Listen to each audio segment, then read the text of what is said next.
हरे Krishna everyone. तो आज हम भगवत गीता के दूसरे अध्याय का 51 नंबर श्लोक करेंगे।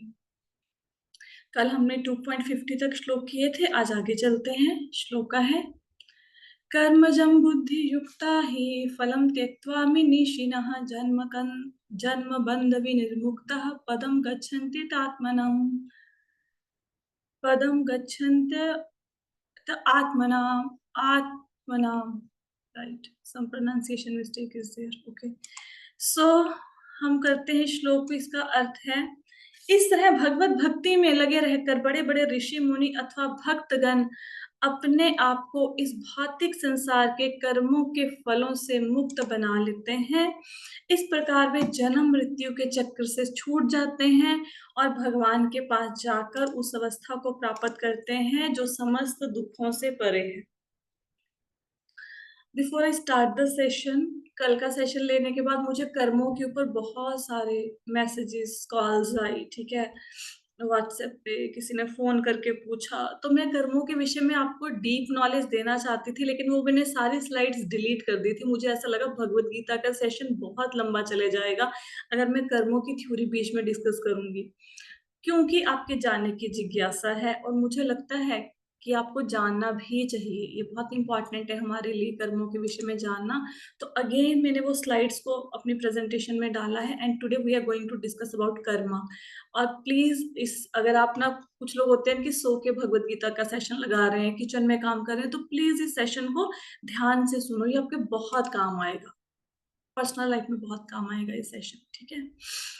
स्टार्ट करते हैं। सबसे पहले हम लोग बात करेंगे कर्मों के। श्लोका हम सबसे लास्ट में डिस्कस करेंगे। सबसे पहले थोड़ा कर्मों को समझते हैं, कर्मों के साइकिल को समझते हैं। व्हाट इज कर्मा, कैसे ये कर्म का साइकिल चलता है, उसको थोड़ा समझने का कोशिश करते हैं। So this is karma cycle. संचित कर्मा, आगामी कर्मा, प्रारब्ध कर्मा, क्रियामान karma, reaction, response, new karma. अब इसको देख के थोड़ा ऐसे लग रहा होगा कि कैसी लैंग्वेज है, ये क्या होते हैं। तो एक एक करके पहले इस कर्मों के साइकिल को समझते हैं। पहले तो ये टर्म्स क्लियर करते हैं कि ये टर्म्स हैं क्या। आवाज सबको सही आ रही है ना, लो तो नहीं है? सही है माता जी। ओके सही। Okay okay. तो सबसे पहले क्या होता है, इसके बाद ना, इस आज के सेशन को सुनने के बाद मैं ये चाहती हूँ, जो आपके घरों में सास बहू के झगड़े हैं, जो हस्बैंड वाइफ के झगड़े हैं, जो पिता पुत्र के झगड़े हैं, जो हमारे पड़ोसियों से, रिश्तेदारों से झगड़े हैं, वो खत्म हो जाए। और अगर मैंने इस सेशन को आपको अच्छे से समझा दिया और आप इस सेशन को समझ भी पाए, भगवान की कृपा रही, तो वास्तव में ये खत्म हो जाएंगे, ठीक है। थोड़ा ध्यान से सुनना। सबसे पहले होते हैं संचित कर्म। अब अपने सारे कर्मों के साइकिल को समझना है ना, तो ये समझो एक तरकश है। तरकश समझते हैं ना, इसमें तीर डालते हैं, देखा होगा ना सीरियल वगैरह में, मूवीज में तीर डालते हैं जिसमें उसको तरकश बोलते हैं। तो उसमें बहुत सारे एरोज हैं, बहुत सारे बाण हैं आपके तरकश में। संचित कर्मा क्या होते हैं? संचित कर्मा होते हैं हमारे इस जन्म से पहले बहुत सारे जन्म हो चुके हैं, और उन जन्मों में हमने कुछ अच्छे कर्म किए, कुछ बुरे कर्म किए। अब ये जो अच्छे बुरे कर्मों का हमने एक ढेर लगा लिया, एक गठरी बना के सिर पे रख ली, एक तरकश में सारे जो ये बाण है ना, ये हमारे अच्छे बुरे कर्मों के फल हैं, जो हमने कब किए अच्छे बुरे कर्म? इस जन्म में नहीं, पिछले जन्मों में किए। कितने जन्मों में किए? पता नहीं, पता नहीं, हजारों जन्मों में, लाखों जन्मों में, करोड़ों जन्मों में, वी डोंट नो। लेकिन हाँ, ये तरकश बहुत भारी है, इसमें बहुत सारे कर्म संचित हैं हमारे, अच्छे बुरे, ठीक है। संचित कर्म समझ आया? पिछले जन्मों में जो हमने कर्म किए, उनका जो भी पाप पुण्य है, जो भी कर्म फल है, वो हमारे सिर के ऊपर जो बोझ है, ये इतने सारे कर्मों का फल, इसको कहते हैं संचित कर्म। क्लियर? यस और नो? यस माता जी। हाँ जी। यस।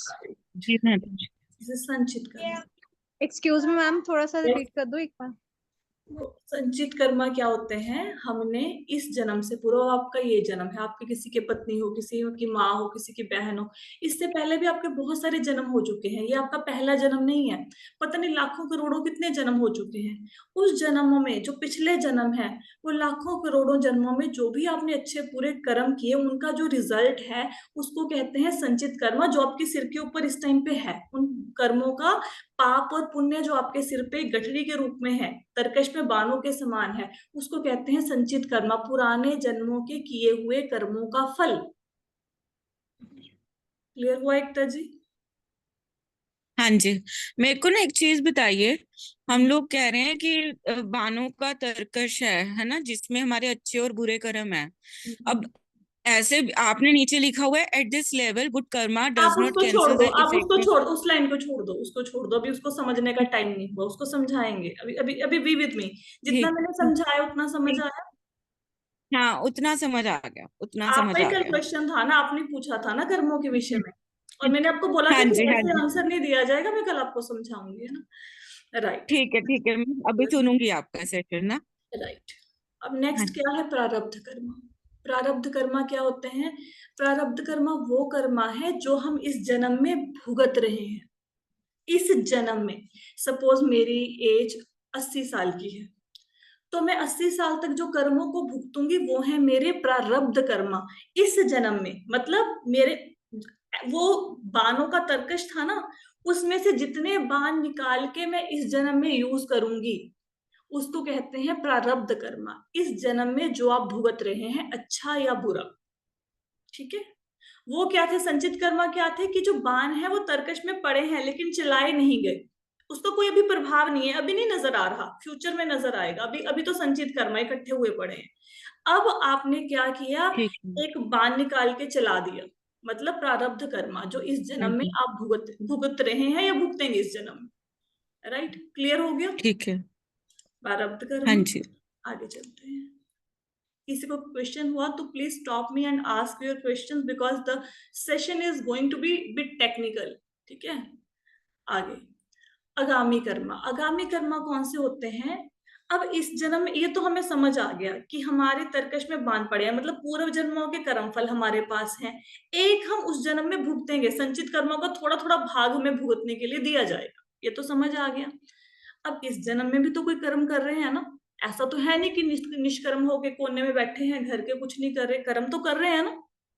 तो इस जन्म में जो हम कर्म कर रहे हैं, उसका फल कब भुगतेंगे? आने वाले जन्मों में। तो ये जो इस जन्म में आपके कर्म है, ये जब ये जन्म खत्म हो जाएगा, आपके संचित कर्मा बन जाएंगे, उसका फल आप आगे वाले जन्मों में भुगतोगे। ठीक है, तो आगामी कर्मा कौन से? जो इस जन्म में आप कर रहे हो और उनका फल आपको आगे के जन्मों में भुगतना पड़ेगा। क्लियर हो गया? बताइए भाई। हाँ जी। जी राइट। हाँ जी। जी। हाँ जी। अब एक होते हैं क्रियामान कर्मा। क्रियामान कर्मा मतलब instant karma, right now, right now what you are doing, आप भगवत गीता का सेशन सुन रहे हो, instant karma, right now what you are doing, है ना? अभी अभी जो कर्मा भुगत रहे हो, कर रहे हो, जो भी कर रहे हो, राइट? जैसे आपको इंस्टेंट कर्मा का रिजल्ट देखना है तो जाओ मधुमक्खी के छत्ते पर ना एक पत्थर मार के आ जाओ, इंस्टेंट रिजल्ट मिल जाएगा ना। ठीक है, पत्थर मारा, वो 10-15 मधुमक्खियां काट जाएंगी। क्रियामान करना कर्मा मतलब करंट एक्टिव कर्मा। ठीक है, जिससे अभी राइट नाउ आपको सुख दुख हो रहा है, अभी राइट नाउ भगवत गीता की क्लास सुनते हो, किसी की पीठ दर्द हो रही होगी ना, है ना? तो ठीक है, ये हो गया आपका क्रियामान। क्लियर हुआ? टर्म्स क्लियर हुई? दोबारा से कर्मों के सर्कल हाँ पे जी। चलें। ठीक है, अब आपको संचित हम्म। कर्मा समझ आ गया, मतलब पिछले जन्मों के कर्मा जिनके कर्म फल हमारे ऊपर मतलब इकट्ठे कर लिए हमने। प्रारब्ध कर्मा जो ठीक है। अभी इस जन्म में आपने भुगतने हैं। आगामी कर्मा जो इस जन्म में कर रहे हो, अगले जन्मों में भुगतोगे। क्रियामान कर्मा मतलब इंस्टेंट एक्टिव कर्म, right? So every Karma is having one impact, उसका कोई इफेक्ट होता है, कोई भी कर्म आप करो उसका कोई ना कोई फल जरूर होता है, अच्छा या बुरा। ठीक है, और जो उसका अच्छा या बुरा फल है, उससे अगले कर्म का निर्माण हो जाता है। हम्म? कोई कर्म किया, उसका फल अच्छा या बुरा, वो आपका क्या बन जाएगा? अभी मैंने इंस्टेंट कर्मा, क्रियामान कर्मा कुछ किया, तो वो क्या बन जाएगा? मेरा आगामी कर्मा बन जाएगा, आगामी कर्मा प्रारब्ध कर्मा बन जाएगा। ठीक है, ऐसे ऐसे चलता रहेगा, ऐसे ये सर्कल चलता है। अब अब हमें, आपको क्या लगता है जो हम लोग अच्छे कर्म करते हैं, the good karmas we do, can this good karma neutralize the effect of bad karma? क्या हमारे अच्छे कर्म हमारे बुरे कर्मों के प्रभाव को खत्म कर सकते हैं? No ma'am. किसी को यस लग रहा है? हाँ जी माता जी। थोड़ा बहुत तो कर सकते हैं मेरे Okay. से। अब क्वेश्चन है कि बट क्या हम, माता जी मैम न्यूट्रलाइज नहीं कर कर सकते हैं। सकते। हाँ जी क्या बोल, न्यूट्रलाइज नहीं कर सकते, मेरे कहने का मतलब न्यूट्रलाइज तो नहीं कर सकते, लेकिन हाँ कम जरूर कर सकते हैं। आप अपना पॉइंट बोल चुके ना, अभी आप म्यूट पे करो, अब किसी और की बारी है, आप कोई और बताओ मुझे, किसी और का क्या ओपिनियन है इस बारे में, बोलो भाई, आई एम वेटिंग। हाँ, तो बोलते नहीं है आप, चलो कोई बात नहीं, हाँ जी माता जी। कर सकते हो, आपको लगता है कि कर सकते हैं, है ना? ठीक है, ओके। अब किसी को मैम भक्ति करके कर सकते हैं। ओन ज्ञानी सच्चे। अच्छा ठीक है, ओके, भक्ति, राइट। अब ये क्वेश्चन है कि बुरे कर्मों का फल कैसे अच्छे कर्मों से हम कर सकते हैं कि नहीं कर सकते, तो इसका आंसर ये है कि 1 - 1 is not equal to 0। Karma की थ्योरी में अगर आपने 2 बुरे कर्म किए और साथ में आपने 100 अच्छे कर्म कर रहे हैं, तो आपके 2 कर्मों का फल आपको अलग से भुगतना पड़ेगा, 100 कर्मों का फल आपको अलग से भुगतना पड़ेगा। 1 - 1 इज नॉट इक्वल टू 0। आप अपने अच्छे कर्मों से बुरे कर्मों के प्रभाव को खत्म नहीं कर सकते। क्लियर? अच्छे कर्मों का आपको अच्छा फल मिलेगा, बुरे कर्मों का बुरा फल मिलेगा, 0 नहीं होगा ये। ठीक क्लियर है। हो गया? ठीक है, आगे चले।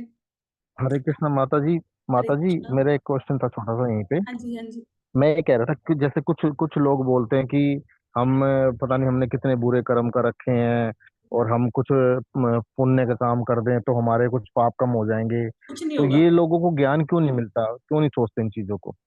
देखिए, आप भगवत गीता की क्लास लगा रहे हैं, ग्रुप में मेरे ख्याल से जी 165 लोग हैं, 24 लोग क्लास लगा रहे हैं, तो भाई उनके पुण्य ही नहीं है, उनकी किस्मत में भगवत गीता भी आई ही नहीं, पुराने जन्मों के कर्म होंगे तभी तो भगवत गीता लगाएंगे, हर एक का थोड़ा ना लगा सकता है। तो उनको कोई, उनके पुण्य कर्म इतने उदित ही नहीं हुए कि कोई उनको ज्ञान देने वाला है। पुण्य कर्म होंगे तभी कोई ज्ञान जी। देगा ना, तो नहीं है अभी यहाँ ज्ञान देने वाला। हाँ, कोई देने वाला आ जाएगा तो फिर वो शायद सुन पाए, हो सकता है इस वीडियो को कोई बंदा देखे तो उसको समझ आ जाए। हम्म? संसार में लोग है ना भ्रमित ही घूमते हैं वैसे, मतलब घूम अपने रहे आप हैं, में नहीं तभी तो भगवत संतुष्टि गीता ले की लेते क्लासेस हैं। लगाई जा रही हैं, तभी तो हम बिल्कुल ये ठीक बात करें, है माता कुछ जी। लोगों का भ्रम तो दूर करें, कुछ लोगों का। हम सारी दुनिया को नहीं हम सुधार तो सकेंगे माता ना। जी। देखो, मेरा ही बिल्कुल भगवत बिल्कुल। गीता की क्लास लगाने का क्या पर्पस है? मेरा पर्पस ये नहीं है कि आपने भगवत गीता की क्लास सुनी और आप घर में बैठ गए। मेरा पर्पस है इस सेशन से कुछ टीचर्स निकले, कुछ नहीं, सबके सब लोग टीचर बने। आप जो मेरे से स्टोरी सुनते हो, अपने घर पे अपने बच्चों को, अपने हस्बैंड को, पास पड़ोसी को, किसी को सुनाओ, और कल को जब आपसे कुछ पूछा जाए तो ब्लैंक ना हो जाए। ब्लैंक नहीं होने चाहिए हो आप, आपके पास आंसर्स होने चाहिए। तो लोग अगर इतने भ्रमित घूम रहे हैं तो आपको तो भ्रम दूर हो चुका है, तो आप उनको समझाइए। हम सबको नहीं समझा सकते, 5 को, 2 को, 1 को तो समझा सकते हैं, right? So my purpose of taking these classes, मैं क्यों ऐसे बच्चों को जैसे आपको हर बात समझाती हूँ, ताकि कल को आप बोल पाए किसी स्टेज पे खड़े होकर। ठीक है? अच्छा, पहली बात समझ आई, 1 - 1 इज नॉट इक्वल टू 0, मतलब अच्छे कर्मों से बुरे कर्मों को खत्म नहीं किया जा सकता। अब क्वेश्चन आता है, why bad things happen to good people? अब इतने लोग घूम रहे हैं दुनिया में, इतना बुरा कर रहे हैं, लेकिन बड़े फल फूल रहे हैं। कुछ बुरा तो हो नहीं रहा उनके साथ, बल्कि वो तो और ज्यादा जीवन में प्रोग्रेस किए जा रहे हैं। तो ऐसा क्यों हो रहा है? ये हम देखते हैं ना अपने आसपास, लोग बुरा करते हैं और फलते रहते हैं। हाँ जी, ये मेरा ही क्वेश्चन था। हाँ जी। हाँ, ऐसा तो होता है, ये ठीक है। पिछले पिछले जन्म का खाते हैं, जैसे कुछ के पिछले कर्मों है की ना? वजह से उनको मिल रहा है। अब ये भी तो क्वेश्चन आता है ना, लोग अमरनाथ यात्रा पे जाते हैं, वो अच्छे काम के लिए किए, फिर उनकी बस का एक्सीडेंट क्यों हो गया, सारे मर क्यों गए? वो बुरा काम करने थोड़ा ना जा रहे थे। करवा चौथ वाले दिन कितनी ही ऐसी लेडीज है जिनके हस्बैंड की डेथ हो जाती है, तो इसमें किसका कसूर है? क्यों ऐसा हो रहा है? कुछ ना कुछ तो होगा ना, राइट? अब इसके मैम आंसर पिछले क्या कर्मों होंगे? का। हाँ जी, मैम ये सब भी पिछले कर्मों का, ये पिछले कर्मों का फल होगा ना? अभी स्टोरी सुनते हैं ना। ठीक है, अभी आप मेरे को ना सेशन, आपके जितने भी क्वेश्चंस है ना, I will answer each each question of yours, मैं हर क्वेश्चन का आंसर दूंगी, सिर्फ पहले सुनो आप, ठीक है? अब धृतराष्ट्र के कितने बेटे थे? 100। 100 के 100 युद्ध में मारे गए।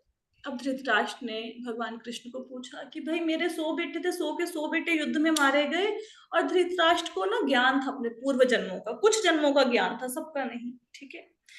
तो उन्होंने बोला कि मेरे 100 के 100 बेटे मारे गए, मुझे तो अपने पूर्व जन्मों का ज्ञान है, मैंने तो कोई पाप नहीं किया, तो आप बताइए मेरे बेटे क्यों मारे गए।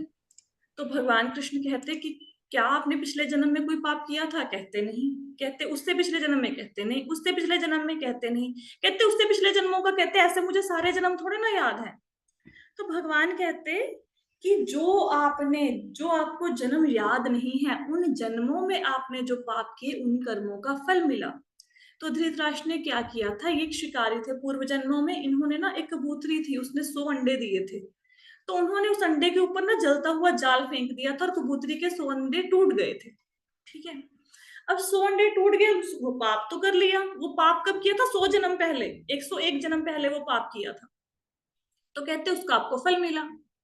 तो धृतराष्ट्र कहते चलो ठीक है, मैंने पाप कर दिया, मैंने कबूतरी के 100 अंडों को तोड़ डाला, तो फिर मुझे अगले जन्म में फल मिल जाता ना, आपने 100 जन्मों तक वेट क्यों करी? तो भगवान कृष्ण कहते हैं कि किसी मनुष्य को एक जन्म में 100 बेटे हों, इसके लिए पुण्य अर्जित करने पड़ते हैं। तो आपको 100 बेटे एक साथ हों, इसका पुण्य अर्जित करने के लिए आपको 100 जन्म लग गए। फिर आपका पुण्य जब इकट्ठा हो गया तो आपके 100 बेटे एक साथ हो गए। क्योंकि आपने कबूतरी के 100 अंडों को मारा था, तो इसलिए आपके 100 बच्चे इकट्ठे मरने थे। क्योंकि जितना पाप किया उतना पाप का फल ऐसा नहीं उतना ही मिलता, उससे भी ज्यादा मिलता है। अगर आपने किसी रिक्शा वाले का 100 रुपया चुरा लिया, ठीक है, अब आप सोचो मैंने रिक्शा वाले का 100 रुपया चुरा लिया, कल को मेरी जेब से भी 100 रुपया निकल जाएगा? नहीं, ऐसा नहीं होगा। क्यों?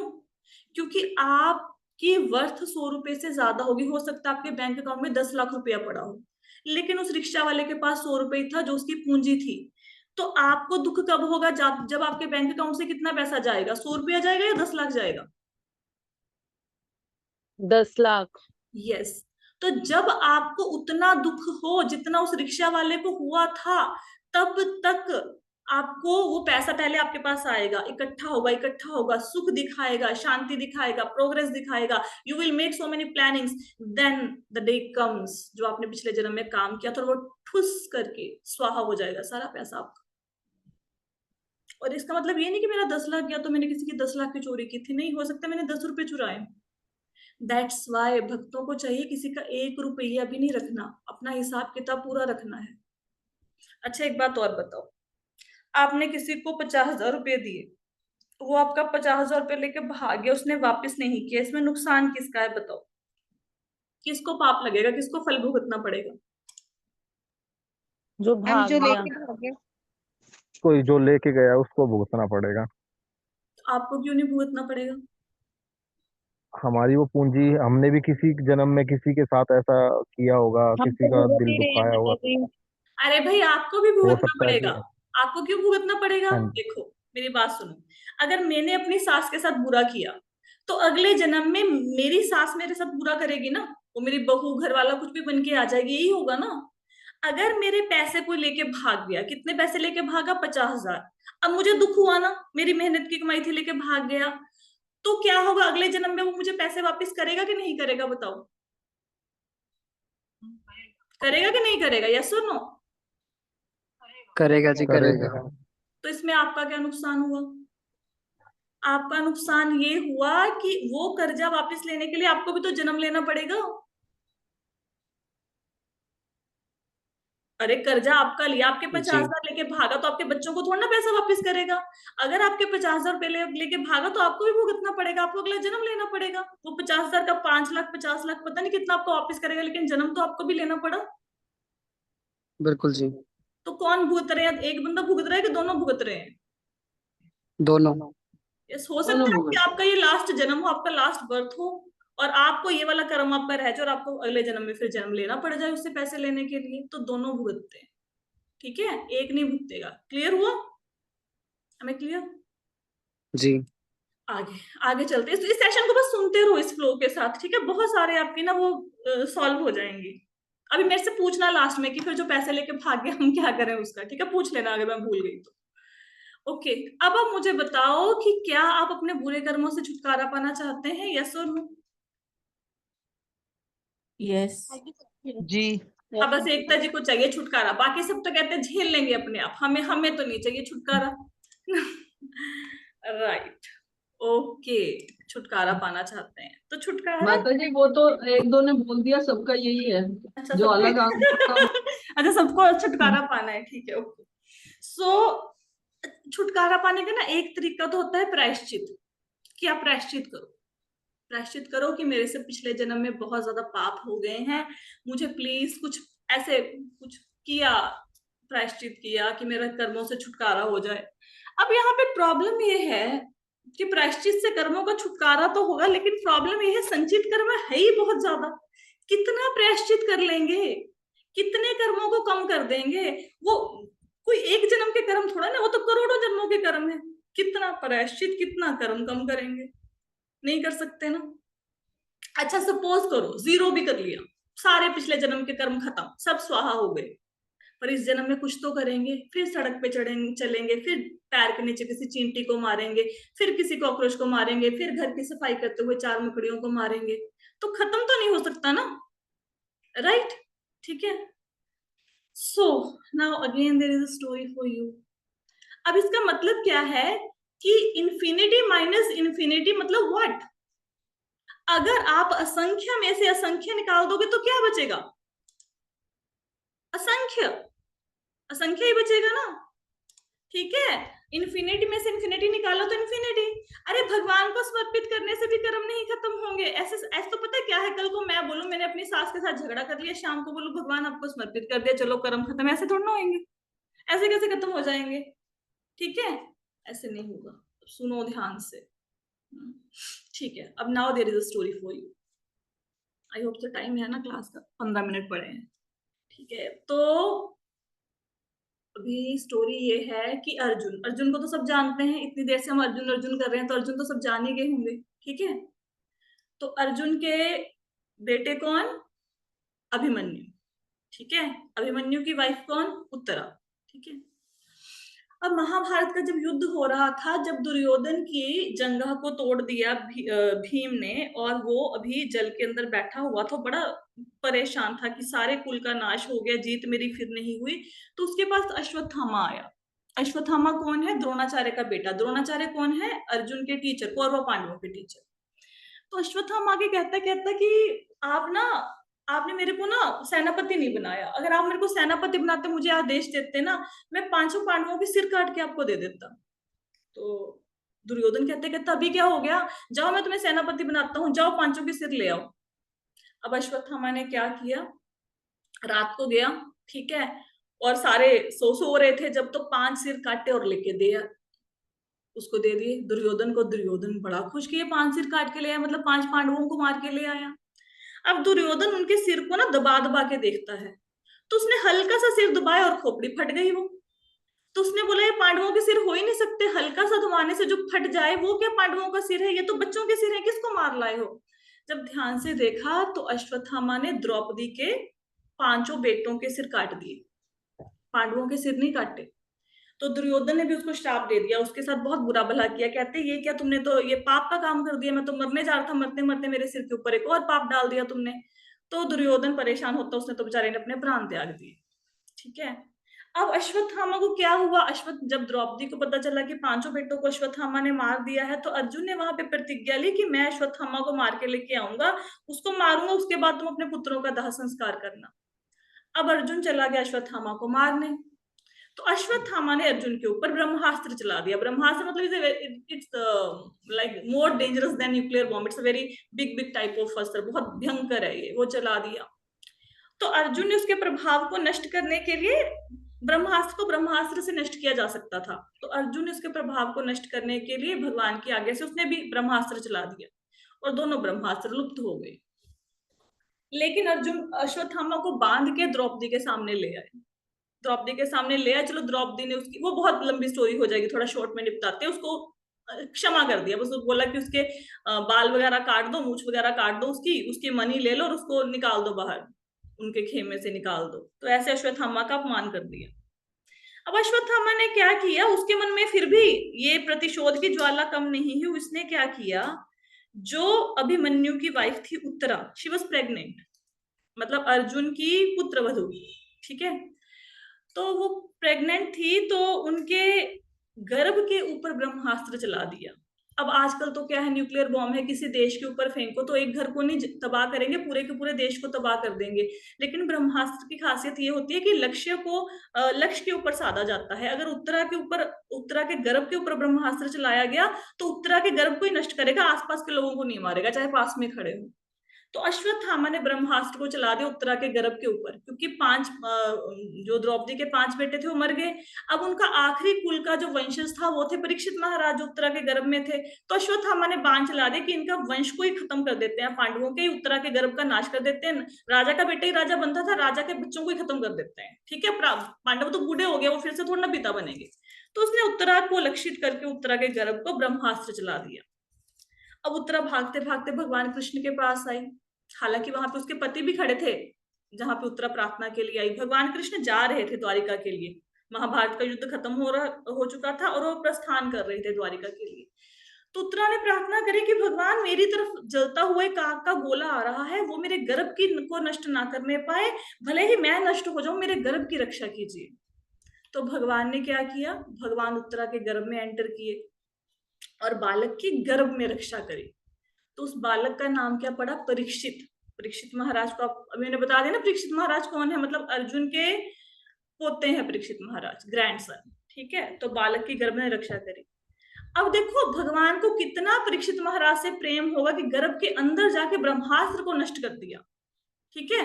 पांडवों से कितना प्रेम होगा ना। चलो, ये परीक्षित बालक का जन्म हुआ, बालक बड़ा हुआ। जब पांडव चले गए, मतलब उत्तर की दिशा की ओर हिमालय की तरफ उन्होंने प्रस्थान कर लिया, तो परीक्षित को राजा बना दिया। अब राजा बनने के बाद परीक्षित महाराज एक दिन शिकार खेलने गए। शिकार खेलते खेलते उनको प्यास लगी, हालांकि वो भगवान के बहुत अच्छे भक्त थे, अर्जुन के पोते हैं, कितने बड़े भक्त होंगे भगवान के।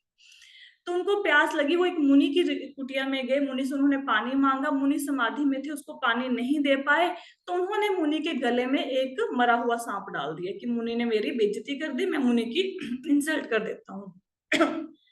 तो क्या हुआ, परीक्षित महाराज गले में सांप डाल के आ गए। तो बाद में उनको एहसास हुआ कि उन्होंने गलत काम कर दिया।